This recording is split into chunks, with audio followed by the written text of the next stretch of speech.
আমাদের উপদেষ্টারা হাতে রাষ্ট্রটা পাইছেন, কিন্তু বিপ্লবটা যে নির্মাণ করেন নাই, তাই হাজার হাজার শহীদ পরিবার আর আহতদের জন্য কিছুই করার টাইম নাই ওনাদের। শুধুই আওয়াজ। শহীদ পরিবারদেরকে ওনারা প্রাথমিকভাবে 5 লাখ আর আহতদের প্রাথমিকভাবে 1 লাখ করে দিবেন।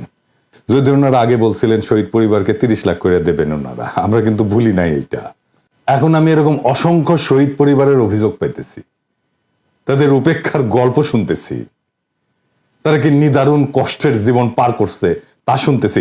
তাদের সাথে কি অপমানজনক আচরণ করা হচ্ছে, কি নির্মম আচরণ করা হচ্ছে, উপদেষ্টারা কেউ কেউ করছেন, সেটাও শুনছি।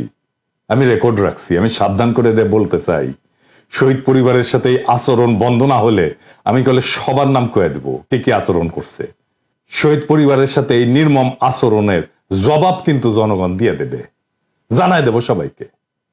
পন্দে যে তেল জমিছে না, ওটা ব্যাড করে দেবে পাবলিক। কিন্তু প্রফেসর ইউনূসের সরকারকে বলতেছি, শহীদ পরিবারদেরকে আগামী 2 মাসের মধ্যে প্রতিশ্রুত 30 লাখ টাকা দিয়ে দেবেন।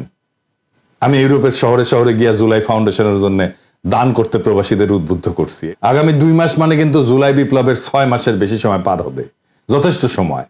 এর মধ্যে যদি না দিতে পারেন, আমি ইলিয়াসের সাথে কথা বলছি, কিন্তু আপনারা এটা না করতে পারলে আমি আর ইলিয়াস, আমাদের সেই সামর্থ্য নাই, কিন্তু আমাদের নিয়ত আছে। আমরা ওসিলা হইয়া জাতির পক্ষ থেকে শহীদ পরিবারের দায়িত্ব নেব, সব শহীদ পরিবারের। আমাদের বিশ্বাস, আমাদের খোদা তাআলা রহম করবেন, এবং একসাথে দেশবাসীকে আহ্বান জানাবো আমাদের পাশে এসে দাঁড়ানোর জন্য।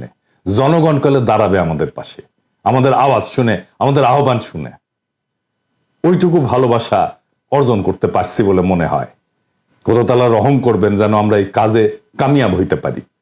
তখন কালে শহীদ পরিবার আপনাদের মুখে ভিক্ষার টাকা ছুঁড়ে ফেলে দিয়ে আসবে।